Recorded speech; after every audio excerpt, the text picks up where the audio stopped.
Jadi sejauh ini Wisma Atlet ini sudah merawat pasien 17.797. Jadi cukup banyak nih Pak. Jadi dan dinyatakan sembuh 16.216. Jadi kurang lebih 83%. Dan pernah kami merawat sampai 4.000-an lebih, hampir 5.000. Bayangkan ini suatu rumah sakit yang luar biasa besar dan sebenarnya kita bisa menampung sampai 12.000-an pasien.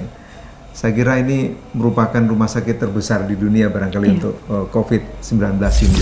Dokter, kami mau menanyakan nih dok, ada tidak tenaga kesehatan TNI yang meninggal di rumah sakit COVID yang ditunjuk yaitu Wisma Atlet?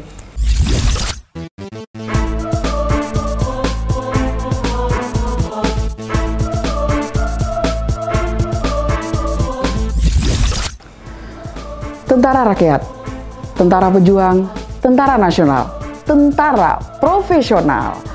Welcome to podcast Puspen TNI.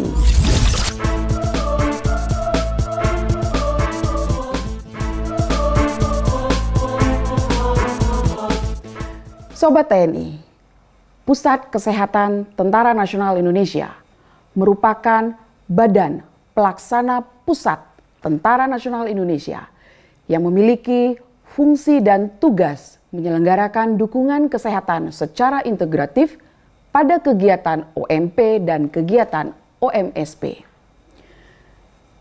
Sobat TNI, virus COVID-19 yang berawal di kota Wuhan, Tiongkok, terus menyebar ke seluruh dunia dan ditetapkan sebagai pandemi oleh Organisasi Kesehatan Dunia dalam hal ini WHO.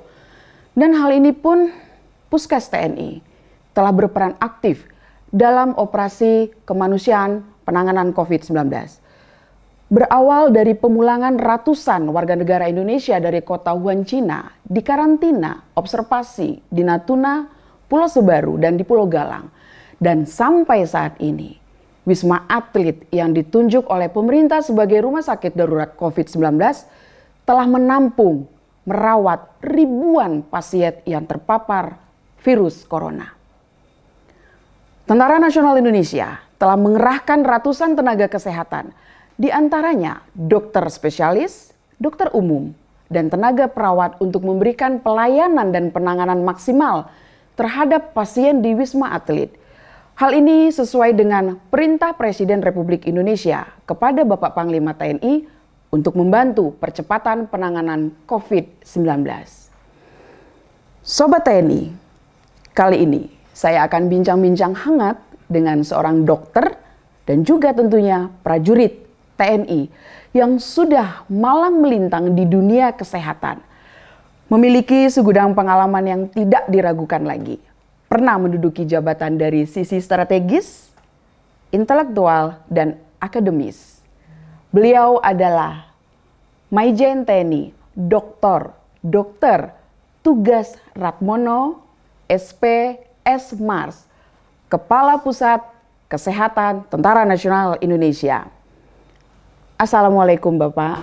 Waalaikumsalam warahmatullahi wabarakatuh. Apa kabar Bapak?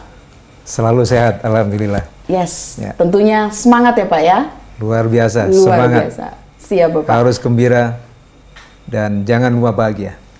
Baik Bapak, salam teguh juga nih Pak. Salam sehat, salam semangat dari seluruh lapisan masyarakat Indonesia. Yap. Salam tangguh, salam sehat, tetap gembira. Yes. Yes. Dokter, Tentara Nasional Indonesia sebenarnya saat ini sedang perang ya Pak ya. Perang melawan wabah virus corona. Dan tentunya perang yang mungkin selama ini masyarakat Indonesia, perang itu kan harus ngangkat senjata, mengeluarkan dentuman-dentuman peluru dan peledak dan segala macamnya. Tetapi sebenarnya justru saat ini adalah perang yang nyata, ada korbannya. Tetapi kita tidak tahu melawan ada sosok yang nyata karena virus itu tidak terlihat oleh mata kepala kita ya Pak, tapi kita rasakan efeknya yang luar biasa. Bahkan di seluruh dunia jutaan ya Pak yang menjadi korban dari virus ini. Dokter, seperti kita ketahui bersama, dokter adalah koordinator rumah sakit penanganan COVID yaitu di Wisma Atlet. Sampai saat ini berapa Pak jumlah pasien yang pernah dirawat di Wisma Atlet dan kira-kira berapa jumlah pasien yang dinyatakan sembuh? Dan kami perlu tahu juga Pak, berapa sih sebenarnya jumlah tenaga kesehatan yang dikerahkan di Wisma Atlet? Monggo Bapak. Ya, jadi sejauh ini Wisma Atlet ini sudah merawat pasien 17.797. Jadi cukup banyak nih Pak. Jadi dan dinyatakan sembuh 16.216. Jadi kurang lebih 83%. Ya. Ini cukup angka kesembuhan yang saya kira cukup baik gitu. Dan kalau kita bandingkan dengan angka kesembuhan di nasional kurang lebih 78%. Artinya di atas angka kesembuhan nasional.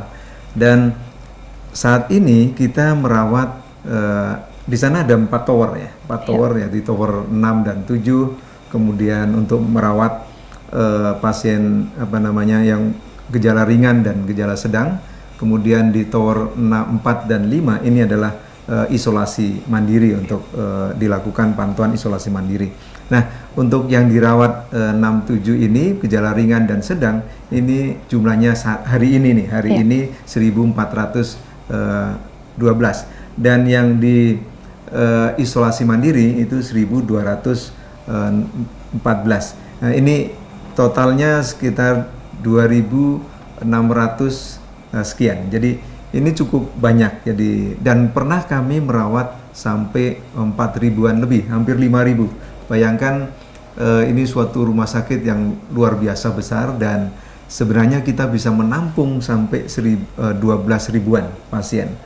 Saya kira ini merupakan rumah sakit terbesar di dunia barangkali untuk COVID-19 ini. Kita lihat di India hanya 2.000 sampai 10.000. Kita 10.000 lebih. Cukup membanggakan untuk penyiapan dan ini adalah upaya pemerintah yang untuk menyiapkan melayani masyarakat dari pandemi COVID.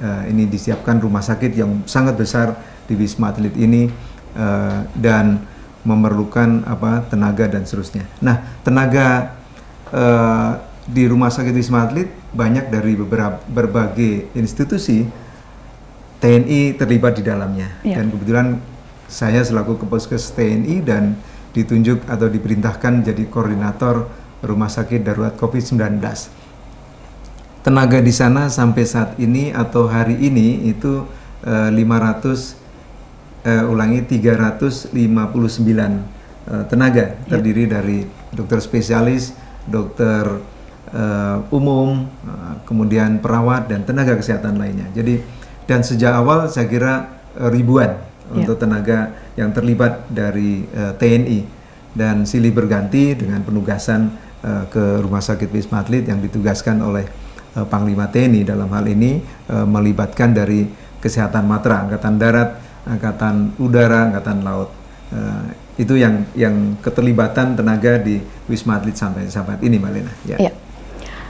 Baik Bapak, artinya dengan banyaknya jumlah pasien COVID-19 yang ada di Wisma Atlet, itu sudah kira-kira sebanding nggak Pak dengan jumlah tenaga medis? Kan tentunya di sana juga tidak semuanya tenaga medis dari kesehatan TNI ya Pak ya? Ya, saat ini kita punya tenaga 2.700 personil. Jadi tergabung dari seluruh tenaga dari semua institusi, baik kesehatan dari Kementerian Kesehatan, kemudian dari relawan-relawan dan Polri dan juga TNI. Jadi ini suatu gabungan tenaga yang tergabung dalam suatu pelayanan yang sangat komprehensif di Wisma Atlet. Dan ini saat ini kita kecukupan untuk memberikan pelayanan dengan tenaga yang sejumlah itu. Ya. Baik, dokter, sesuai dengan arahan Bapak Panglima bahwa TNI harus secara maksimal dalam penanganan kasus COVID-19. Tentunya seperti yang Bapak sampaikan tadi, tenaga medis itu baik dokter spesialis ataupun dokter umum, perawat gitu, dikerahkan untuk penanganan COVID-19. Tentunya ada yang dibagi-bagi tugasnya ke Wisma Atlet dan rumah sakit rujukan. Sebelumnya kan Bapak juga pernah bertugas di RSPAD, menjadi Kepala Pusat Kesehatan Angkatan Darat. Nah, bagaimana Bapak memanage tentunya di rumah sakit rujukan yang saat ini dalam menangani yang bukan pasien COVID? Artinya tentu kekurangan nih Pak. Nah, bagaimana nih Bapak nih memanage tenaga-tenaga kesehatan dalam menangani pasien-pasien yang non-COVID? Ya, jadi tentunya ini dengan perhitungan dan pertimbangan yang matang dari kesehatan angkatan ya. Jadi kita selalu koordinasi dengan kesehatan angkatan baik itu darat, laut dan udara tentang bagaimana kita menugaskan para personil, baik itu dokter spesialis, dokter umum, perawat dan tenaga kesehatan lainnya yang dibutuhkan di khususnya di Wisma Atlet, atau nanti kan ada 3 rumah sakit darurat yang disiapkan atau kendalikan oleh TNI atau dikoordinir oleh TNI. Pulau Galang, kemudian Wisma Atlet sendiri, kemudian Rumah Sakit Darurat Lapangan Indrapura yang di bawah Kogab Wilhan 2 di sana, Wisma Atlet di bawah Kogab Wilhan 1. Nah, di sana tentunya semua personil yang kita mintakan atau kita koordinasikan dengan kesehatan Matra ini sudah dihitung dan tidak mengganggu pelayanan di rumah sakit masing-masing. Dan ini adalah bentuk suatu manajemen yang baik, koordinasi yang baik dari Pusat Kesehatan TNI dan juga untuk kesehatan Matra, dan kita mengatur pasien, kita mengatur tenaga kesehatan yang ditugaskan di 3 tadi dan Wisma Atlet, kemudian juga mengatur tenaga kesehatan untuk melayani di rumah sakit masing-masing di jajaran kesehatan TNI. Jadi saya kira ini, dan sejauh ini tidak ada masalah baik itu melayani pasien COVID di rumah sakit rujukan jajaran TNI maupun melayani pasien-pasien yang non-COVID di rumah sakit jajaran TNI. Jadi begitu Mbak. Jadi sudah sedemikian rupa, yakinlah ini tidak ada masalah. Oke, baik dokter, karena kita di sini sebagai corongnya informasi bagi seluruh masyarakat luas, guys jangan ragu untuk berobat ataupun sekedar mengecek kesehatan di rumah sakit, khususnya rumah sakit TNI, karena seperti yang disampaikan oleh Kapuskes TNI tadi, jumlah tenaga medis tidak akan berbenturan dengan jumlah pasien yang akan berobat atau mengecek kesehatannya, karena semua pasti dilayani, COVID maupun non-COVID. Jangan kemana-mana, tetap tinggal di tempat. Sobat Podcast Puspen TNI, kembali kita lanjutkan bincang-bincang hangat kita dengan dokter tugas. Dokter, di media televisi maupun media informasi lainnya, 6 bulan nih dokter kurang lebih pandemi COVID yang melanda negeri kita ini, banyak tenaga kesehatan, khususnya dokter nih, dokter baik itu dokter spesialis maupun dokter umum, bahkan perawat dokter. Karena efek kelelahan akhirnya gugur di medan tugas sebagai petugas kemanusiaan yang luar biasa, tentunya jasa-jasa mereka ya Pak. Kira-kira nih dokter punya trik tersendiri nggak dok? Dokter kan sebagai pimpinan dulunya mungkin di sebuah rumah sakit dan sekarang jadi Kepala Pusat Kesehatan TNI. Ada nggak sih dok trik-trik tertentu yang diberikan kepada tenaga kesehatan, mungkin sebagai ya katakanlah atmosfer ya, sebagai pencipta suasana biar tidak terlalu menegangkan bahkan menakutkan nih dalam menangani COVID-19 ini? Ya, memang kita prihatin ya, ada yang meninggal karena tentunya sedang melaksanakan tugas kemudian terpapar oleh COVID-19 dan ini kemudian ada yang meninggal ya. Ini menunjukkan suatu keprihatinan kita semua tentunya. Kami selaku Kepala Pusat Kesehatan TNI tentunya mengajak bersama Kepala Kesehatan angkatan atau matra masing-masing dan untuk meneruskan ke seluruh prajurit kesehatan dimanapun berada yang bertugas melayani pasien-pasien COVID dan juga melayani di rumah sakit yang melayani COVID ini harus selalu gembira, selalu bahagia, dan selalu bekerja dengan teamwork yang kuat. Suatu kelelahan yang terjadi pada tenaga medis yang kita lihat adalah karena beban yang tinggi.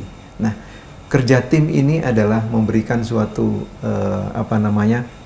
cara, suatu sistem yang bisa memberikan lebih mengurangi beban dari para tenaga kesehatan tadi. Nah, kerja tim, kemudian di sela-sela itu juga di sela-sela tidak berdinas, kan tidak, dia juga secara shift lah. Jadi melakukan secara shift, kemudian di sela-sela berdinas tadi yang tidak melakukan sedang dinas, tentunya lakukanlah olahraga, lakukanlah selalu kita merasa ikhlas, memberikan tugas-tugas yang sangat mulia ini. Selalu mengingatkan diri masing-masing dan selalu menjaga kesehatan masing-masing, dan ini adalah suatu hal yang tentunya ini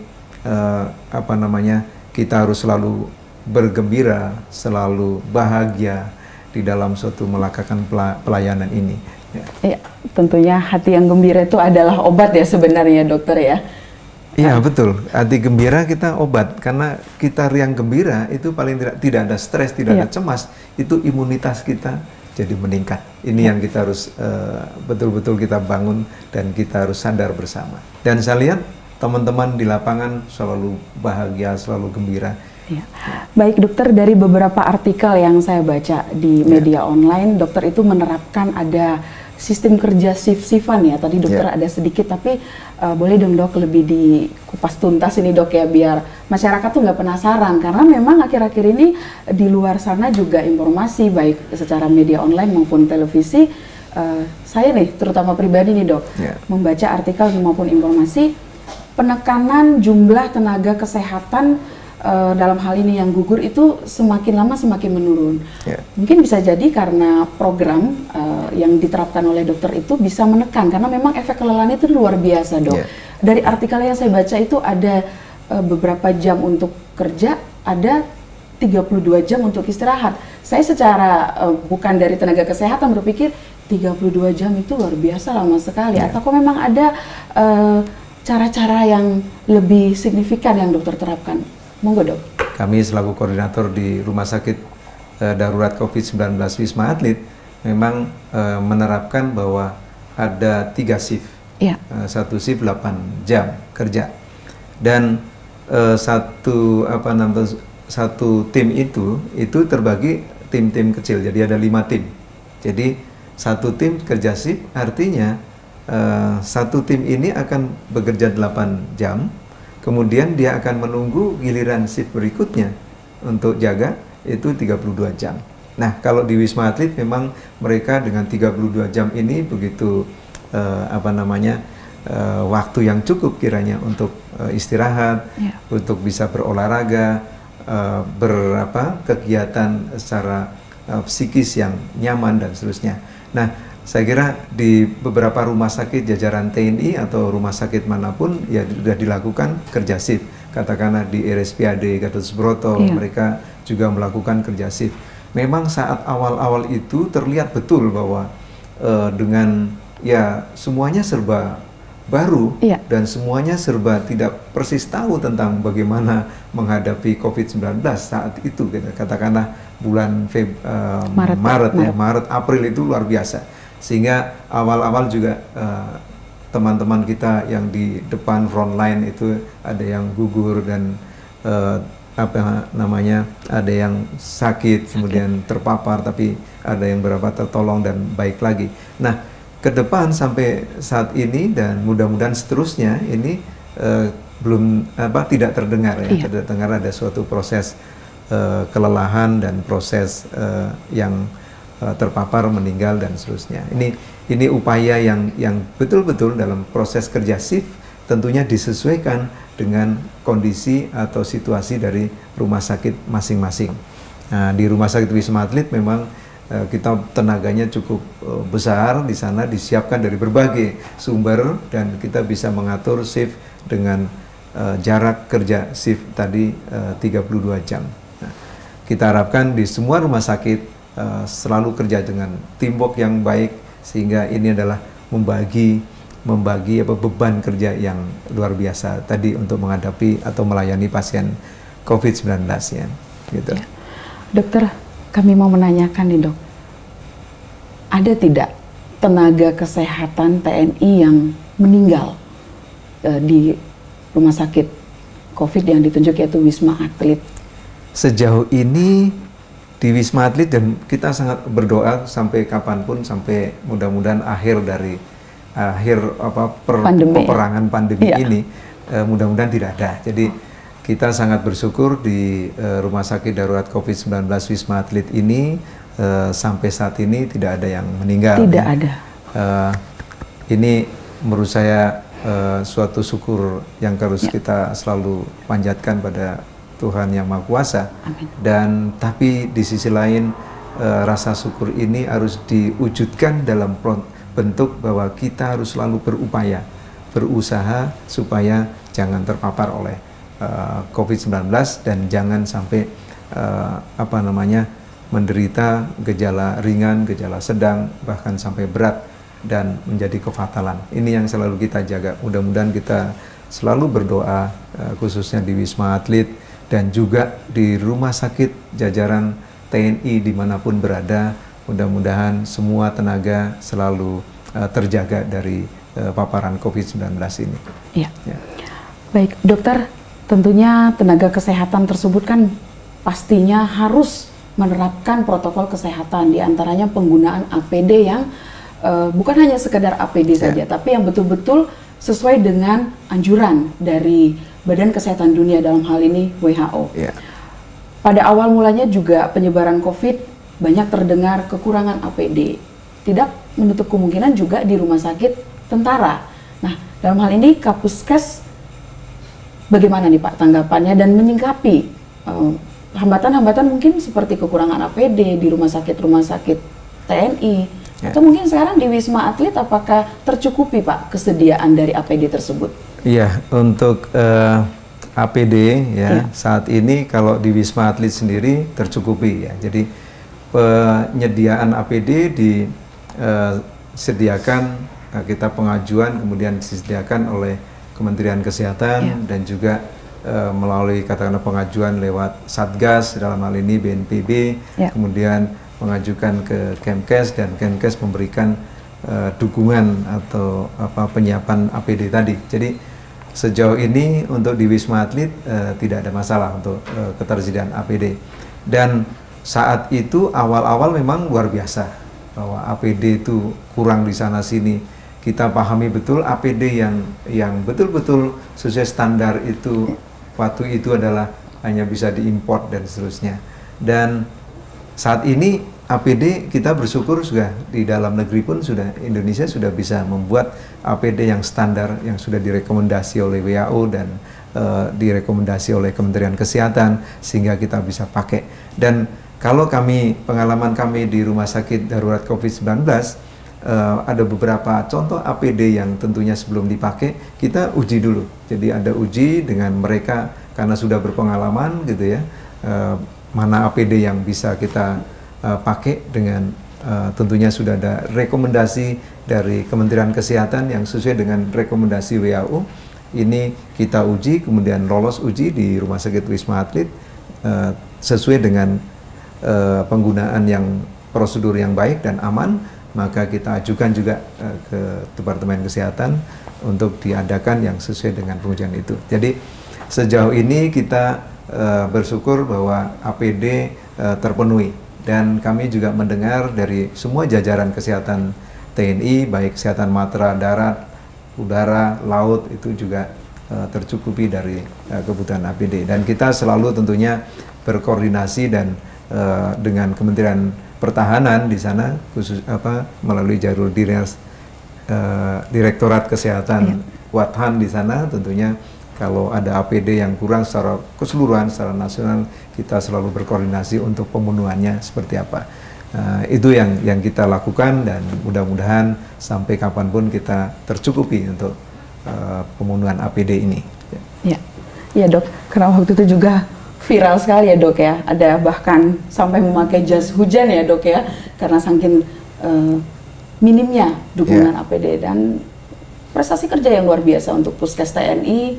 Beberapa artikel juga pernah saya lihat, media menyoroti pembagian APD yang diberikan bantuan oleh TNI kepada rumah sakit yang kekurangan APD tersebut. Mudah-mudahan ini menjadi perhatian juga bagi seluruh masyarakat, tentunya pemerintah, untuk tidak, artinya walaupun sekarang ini penanganan atau gejala-gejala COVID-nya sudah ada penurunan, tapi terus waspada, dan fasilitas-fasilitas kesehatan, salah satunya APD tersebut sebagai penunjang kesehatan, tetap ditingkatkan dan terus berlanjut. Sobat Podcast Puspen TNI, jangan kemana-mana, tetap tinggal di tempat. Masih bersama saya dalam acara Podcast Puspen TNI. Dokter tugas, akhir-akhir ini viral nih dok. Ada beberapa negara yang mengklaim telah menemukan vaksin, bahkan obat antivirus corona. Dan beberapa orang juga mengklaim dirinya mampu menemukan obat yang dinyatakan sebagai antivirus. Bahkan akhir-akhir ini juga ada beberapa rumah sakit nih dok, yang telah melakukan uji klinis terhadap obat yang dikatakan sebagai antivirus. Apa tanggapan dokter dalam hal ini? Ya, tentunya kita sebagai kalangan atau jajaran kesehatan TNI tentunya, atau kalangan ilmiah lah katakanlah, kita harus menyikapi secara bijak tentunya. Jadi kita harus mendasarkan atau mengambil suatu dasar dalam suatu pengobatan itu berdasarkan referen atau acuan-acuan ataupun pedoman-pedoman yang sudah diberikan, atau khususnya dalam hal ini adalah Kementerian Kesehatan dan juga mengacu dalam WHO. Dan sejauh ini ya memang belum ada yang direkomendasi bahwa ada obat anti COVID yang betul-betul memang sudah direkomendasikan. Namun demikian tentunya kita juga memberikan apresiasi pada semua pihak yang telah berupaya. Ini semua saya yakin dengan niat baik dan berupaya.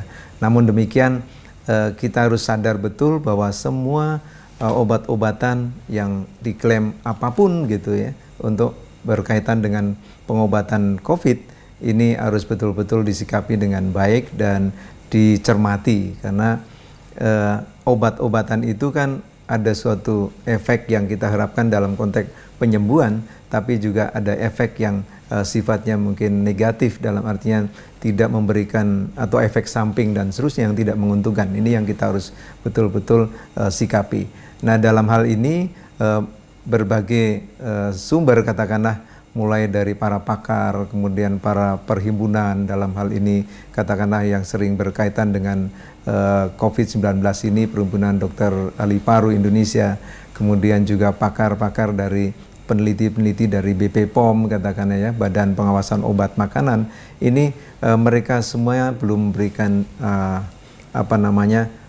arahan atau pedoman bahwa ada obat yang direkomendasikan sebagai anti atau penyembuh COVID ini. Jadi yang ada obat-obatan adalah bagaimana kita berikan obat katakanlah untuk stimulator, untuk modulator sehingga imunitas kita meningkat. Itu yang sejauh ini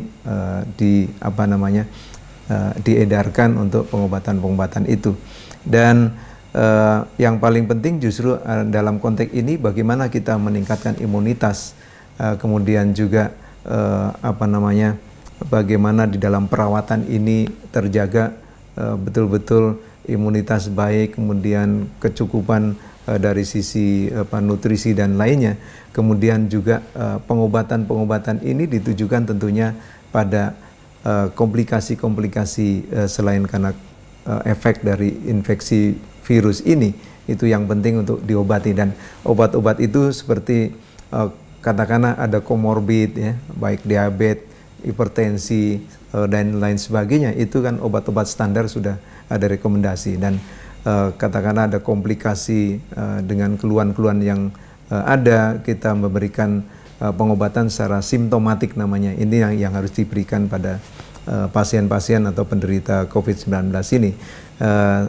Artinya sejauh ini bahwa belum ada obat-obat yang direkomendasi oleh yang berkompeten atau yang berwenang itu sebagai obat anti COVID-19 ini. Dokter, ini kan obat antivirusnya belum ditemukan ini dok. Bahkan kita menunggu vaksin juga perlu butuh waktu yang lama. Bahkan tahun 2021 juga belum ada jaminan khusus ini dok ya. Artinya begini dok, boleh dong dok berbagi sedikit informasi sebenarnya trik atau jurus apa nih yang harus kita lakukan khususnya masyarakat luas di Indonesia nih. Ada yang mengatakan dulu untuk menangani COVID biar nggak kena serangan virus minum vitamin C yang dosis tinggi. Bahkan waktu awal mula di bulan Maret tuh jeruk itu sampai langka loh dok di pasar. Bahkan harganya melambung tinggi seperti jeruk lemon gitu ya dok ya. Mungkin ada buah-buahan atau sayur-sayuran. Pastinya olahraga dengan berjemur nih sudah pasti ya dok ya arahan dari awalnya. Mungkin dokter bisa berbagi dengan kita masyarakat luas.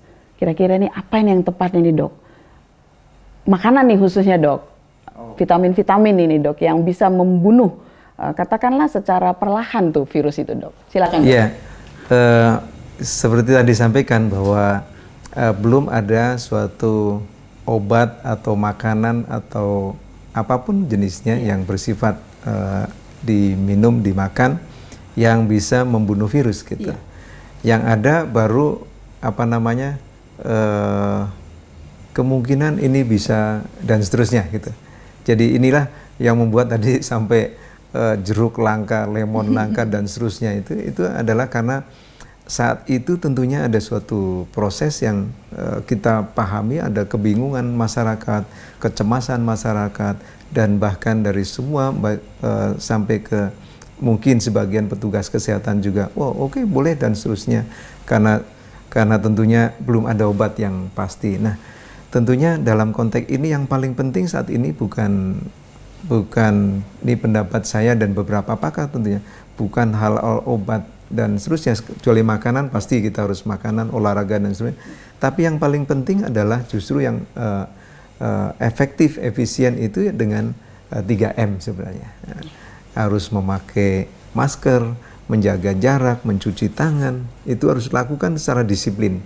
Ini para pakar ataupun sumber-sumber reference menyebutkan bahwa lebih dari 80% ini bisa mencegah penularan virus atau memutus rantai penularan. Itu yang paling penting.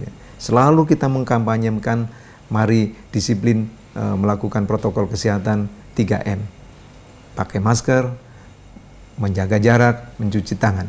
Kemudian ditambah dengan olahraga, jangan stres gitu ya. Selalu gembira, makan dengan nutrisi yang baik, istirahat cukup. Saya kira itu yang paling penting di dalam memutus rantai penularan COVID-19. Kembali bersama saya dalam podcast Puspen TNI. Dokter Tugas, sejauh mana pandangan Bapak keterlibatan TNI dalam penanganan COVID? Karena sebenarnya dari 6 bulan yang lalu, virus corona sudah mewabah di negeri kita ini. Monggo Bapak. Ya, saya kira perlibatan TNI sejak awal ya. Ya. Sejak bahwa COVID ini dinyatakan sebagai pandemi dan bencana nasional oleh Presiden tentunya, bahwa TNI mulai pemulangan masyarakat Indonesia dari Wuhan. Ya, kemudian menjemput ya.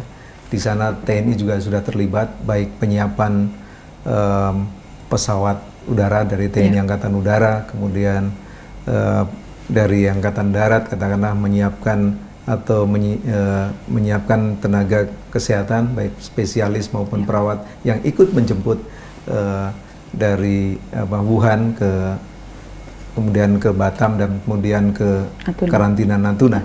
Kemudian juga di Natuna tentunya Panglima TNI sudah menginstruksikan untuk menyiapkan bagaimana karantina di sana, kebetulan di pangkalan udara di Natuna tentunya. tenaga-tenaga baik itu dari Angkatan Darat, dari Angkatan Udara, dari Angkatan Laut ya, bersatu padu untuk ikut di dalam tenaga sebagai untuk dokternya atau kesehatannya adalah memeriksa atau memonitor kesehatan, kemudian teman-teman TNI yang dari katakanlah perbekalan itu ya, menyiapkan dapur umum, kemudian termasuk juga penyiapan bersama-sama tentunya dengan komponen lembaga atau kementerian lembaga yang lain itu menyiapkan mandi cuci atau cuci mandi kakus dan seterusnya di sana untuk kepentingan bagaimana karantina selama 14 hari di sana. Dan ini sudah terlibat di sana dan kemudian diteruskan lagi keterlibatan di dalam ada ABK dari kapal gitu ya. Kemudian karantina di Pulau Sebaru, kemudian juga kita mengerahkan kapal rumah sakit dari Angkatan Laut gitu ya, itu juga masuk ke Sebaru dan lain sebagainya. Kemudian juga berlanjut bagaimana penyiapan Pulau Galang, TNI juga menyiapkan di sana ya, sesuai perintah Panglima TNI untuk bagaimana menyiapkan dalam waktu dekat untuk menyiapkan rumah sakit khusus infeksi di Pulau Galang untuk karantina atau isolasi dari pasien-pasien atau orang-orang yang diduga untuk terpapar dari COVID-19. Sampai penyiapan di mana? Di Indrapura ya, rumah sakit darurat lapangan, kemudian penyiapan atau keterlibatan langsung di Wisma Atlet. Ini TNI semuanya ada di sana bersama-sama komponen dari kementerian lembaga dan Polri di sana semuanya. Dan kita lihat juga bahwa sesuai instruksi Presiden ya nomor 6 tahun 2020 ini sudah jelas di sana juga bersama dengan Polri, TNI diinstruksikan untuk bagaimana mendisiplinkan masyarakat untuk selalu mematuhi, melaksanakan protokol kesehatan. Dan juga sisi lain kita lihat bersama bahwa TNI juga ikut di dalam bagaimana memulihkan atau meningkatkan perekonomian di dalam pandemi COVID-19 ini yang tentunya kita rasakan bersama berdampak sosial yang luar biasa, sehingga ini perlu bagaimana peningkatan ekonomi, pemulihan ekonomi yang tentunya TNI bersama-sama komponen lain, kementerian lembaga yang lain, dan juga masyarakat ikut bagaimana membangun perekonomian yang kita tahu bersama sangat-sangat terimbas atau terdampak dari COVID atau pandemi COVID-19 ini. Saya kira dari awal sampai saat ini ya, Panglima TNI sudah begitu menginstruksikan ke semua jajaran TNI untuk selalu meningkatkan kapasitas, termasuk tadi saya lupa bagaimana kapasitas rumah sakit sejajaran TNI. Ada 109 rumah sakit ya, ditingkatkan kapasitasnya untuk ikut menangani COVID-19 ini, tidak hanya prajurit TNI, tapi juga harus memberikan pelayanan pada masyarakat yang membutuhkan. Nah, inilah keterlibatan TNI yang saya kira dari semua sektor, baik sektor kesehatan, sektor di dalam masyarakat, sosial, dan seterusnya, terutama juga dengan sektor keamanan dan lain sebagainya, ini semua terlibat di situ. Saya kira luar biasa TNI terlibat dalam perang menghadapi COVID ini. Apa pesan Bapak sebagai dokter, sebagai prajurit TNI juga kepada seluruh prajurit TNI, khususnya nih kepada tenaga kesehatan TNI yang sampai saat ini masih berjibaku dalam melawan COVID-19? Silahkan Bapak. Saya kira kita harus betul-betul secara strategis, secara sistematis, secara taktis gitu di dalam perang melawan COVID-19 ini, bahwa sebenarnya paling penting adalah pendekatannya ini ada dua kelompok sebenarnya, dua hal. Satu, pendekatan bagaimana penanganan di dalam komunitas masyarakat ini. Nah, disinilah peran TNI bahwa selalu ikut bagaimana meningkatkan perilaku kita untuk mengajak disiplin dengan protokol kesehatan. Kemudian secara humanis gitu ya, semua prajurit TNI kemudian bersama masyarakat bagaimana mengajak gitu secara humanis dengan teknik masing-masing tentunya di jajaran satuannya, bagaimana kita harus mengajak tetap menggunakan masker, bagaimana menjaga jarak, bagaimana juga mencuci tangan, diajak secara humanis untuk masyarakat betul-betul memutus rantai penularan ini dengan baik. Nah, di sisi lain adalah selain di komunitas, kita di perumah sakitan atau di fasilitas kesehatan. Nah, ini katakanlah di masyarakat ini adalah sebagai garda terdepan justru saat ini, garda terdepan karena memutus rantai penularan supaya orang tidak terpapar, tidak sakit, sehingga tidak masuk ke rumah sakit atau fasilitas kesehatan sebagai benteng terakhir justru di sini. Nah, ini sangat penting, maka kita selalu menganjurkan bahwa untuk tidak tertular tentunya. Sobat Puspen TNI, kembali lagi bersama saya dalam acara podcast Puspen TNI. Dokter, apa nih kira-kira nih himbauan kepada seluruh masyarakat luas dalam rangka menekan penyebaran COVID-19? Ya, oke. COVID-19 ini kan menular dari orang ke orang, ya. Penularannya dari orang ke orang. Maka yang paling penting adalah bahwa bagaimana memutus rantai penularan, ya. Jangan tertular dan jangan menularkan. Ini paling penting yang itu. Nah, tentunya sesuai anjuran yang sudah di pedomani baik itu dari Kemenkes, baik itu dari Satuan Tugas Percepatan Penanganan COVID-19 ini. Maka pesan pertama tentunya jangan lupa pakai masker, ya. Yang kedua, jangan lupa jaga jarak. Ya. Yang ketiga, jangan lupa mencuci tangan setiap yang kita memegang sesuatu. Artinya kita tangan harus betul-betul bersih. Kemudian hindari kerumunan, ya. Hindari kerumunan. Ya, inilah yang dikenal dengan laksanakan 3M. Artinya protokol kesehatan yang kita anjurkan adalah bagaimana kita disiplin melakukan protokol kesehatan dengan melaksanakan 3M, ya. Menjaga jarak, memakai masker, mencuci tangan. Ini yang harus kita lakukan. Kita harus tambahin lagi nih, selain pesan itu bahwa kita harus selalu menjaga imunitas kita dengan olahraga teratur, kemudian jangan cemas, ya, jangan stres gitu, ya. Gembira, kemudian selalu gembira, kemudian selalu berupaya memakan makanan dengan nutrisi yang baik gitu, ya, yang tentunya dianjurkan semua ini untuk bagaimana meningkatkan imunitas. Nah, ini penting lagi saya kira, selain 3M, kemudian tadi tambahan pesan, ya, 3M, ya. Penting lagi adalah saat kita bertemu dengan yang lain itu, jangan sekali-sekali kita membuka masker. Kalaupun saat itu kita sedang diajak katakanlah berdua, bertiga, sudah sesuai dengan jarak gitu yang ditentukan di meja katakanlah, ini jangan lupa kita membuka masker saat makan nih. Ini sering terjadi saat makan membuka masker, disitulah ada penularan.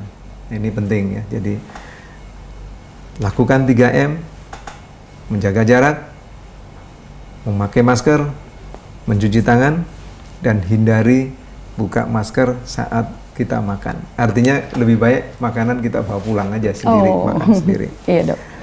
Saya kira itu pesan untuk masyarakat yang harus kita lakukan, karena kita harus pahami betul bahwa saat ini ada wabah atau pandemi COVID-19, kemudian pandemi ini atau COVID ini adalah memang bentuk bahwa ini bisa menyerang ke kita, itu adalah perang terhadap kita semuanya.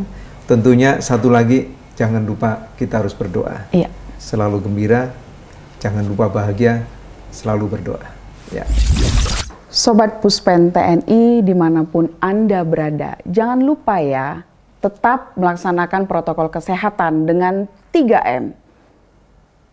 Memakai masker, mencuci tangan, menjaga jarak. Tambahannya adalah jaga imunitas tubuhmu dengan mengkonsumsi makanan yang bergizi, olahraga yang teratur, hati yang gembira, dan jangan lupa berdoa kepada Tuhan. Semoga COVID-19 segera punah dari seluruh dunia ini. Kebahagiaan terbesar kita tidak tergantung pada situasi hidup di mana kita berada, tapi selalu dari hasil dari kesadaran yang baik, kesehatan yang baik, pekerjaan, dan kebebasan dari semua tujuan. Dokter, terima kasih atas obrolan kita di acara podcast Puspen kali ini. Semoga apa yang Bapak sampaikan tadi, baik terhadap prajurit TNI maupun terhadap seluruh lapisan masyarakat, dapat dilaksanakan oleh seluruh lapisan masyarakat, menjadi inspirasi dan motivasi untuk melaksanakan tugas kita sehari-hari. Terima kasih Bapak, sampai berjumpa di lain waktu dan kesempatan yang berbeda. Sama-sama, ya Pak ya. Sama-sama. Ya. Sekian dari saya, sampai ketemu di podcast berikutnya. Jangan lupa like, subscribe, dan komen channel YouTube Puspen TNI. Sampai jumpa dan salam merah putih.